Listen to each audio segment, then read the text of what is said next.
সাম্প্রতিক সময়ে আমাদের যে ডলারের রেটও কিন্তু অনেক বেড়ে গেছে, কিন্তু যারা আমাদের প্রবাসীরা তারা যখন আসলে অর্থটা পাঠাচ্ছে, বৈধ উপায়ে অর্থ না পাঠানোর কারণে আমরা কিন্তু সেটি ক্যালকুলেশনে আনতে পারছি না। আবার যখন তারা হুন্ডির মাধ্যমে পাঠাচ্ছে তখন 5-7 টাকা তারা কিন্তু বেশি পাচ্ছে, অর্থাৎ ব্যাংকে যদি আমাদের রেট হয় 117 টাকা, 125 টাকা হচ্ছে গিয়ে তারা বাইরে থেকে নিতে পারছে। তো প্রবাসীদের জন্য কি আমরা আসলে আলাদাভাবে কিছু চিন্তা করতে পারি?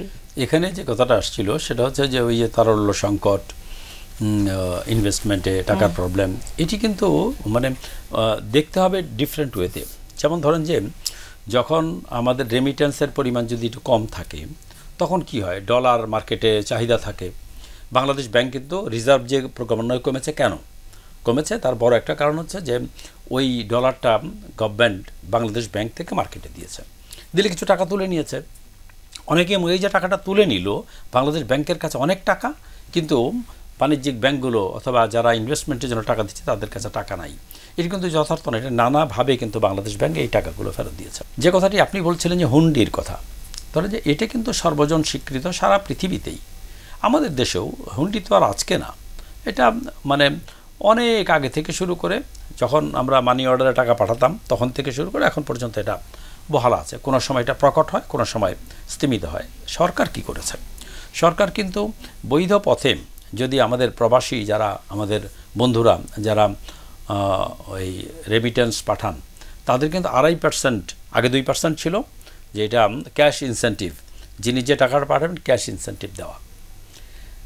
অনেকেই মনে করে যে এটা যদি আরও বাড়ায় 3%, 4%, 5% করে হয়তো সম্ভব, কিন্তু এইটি দিয়ে কিন্তু আমাদের এই যে মুদ্রাস্ফীতি, ডলারের দাম বেশি, এটাকে মেটানো যাবে না। রাদার কি করা প্রয়োজন, যেটি সরকারও চিন্তা করেছে, সেটা হচ্ছে যে আমি নন ক্যাশ অন্য কোনো ইনসেন্টিভ দেওয়া। যেমন ধরেন যে যেটি বন্ডের কথা বললেন, যদি বন্ড মার্কেটে আমরা সরকারি বন্ড তার কাছে বিক্রি করি, অনেক সময় দেখবেন আপনি যারা প্রবাসী তারা কিন্তু খুব চিটেড হয়, টাকাটা পাঠায় তার নিকট আত্মীয় স্বজনের কাছে টাকা পাঠায়, কিন্তু পরে আসে যখন দেশে ফিরে আসে তখন টাকাটা পায় না সে।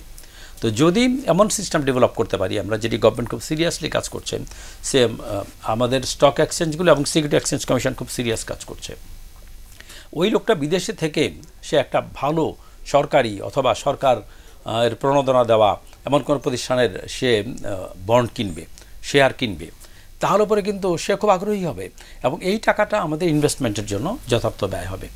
তো এই কাজটি যদি আমরা আরেকটু জোরে সোরে করতে পারি, যেটি সিকিউরিটি এক্সচেঞ্জ কমিশন শুরু করেছে, আমার মনে হচ্ছে ওইটা হচ্ছে একটা বড় সলিউশন, যে গভর্নমেন্ট ইনভেস্টমেন্টের জন্য টাকা পাবে, ওই আমার বিদেশিরা টাকা পাঠাবে, দেশেও আমাদের অনেকেই মনে করেন যে শেয়ারের দাম যদি 10 টাকা হয় বা এরকম, তাহলে পরে আমাদের নিম্ন আয়ের মানুষও বাড়িতে ফেরার সময় বলে 2টা শেয়ার কিনে নিয়ে যায়, গভর্নমেন্টের 2টা শেয়ার কিনে নিয়ে গেলাম। একটা বড় ব্রিজ, একটা বড় পাওয়ার প্ল্যান্ট, তার যদি কোনো শেয়ার বিক্রি হয় তাহলে বলবে আমি 2টা শেয়ার কিনে নিয়ে গেলাম, বন্ডে আমি টাকা খাটালাম। তাহলে পরে কিন্তু আমি মনে করি যে যেভাবে ইনভেস্টমেন্টের জন্য টাকা পাওয়া দরকার সেই জিনিসটি পাওয়া যাবে।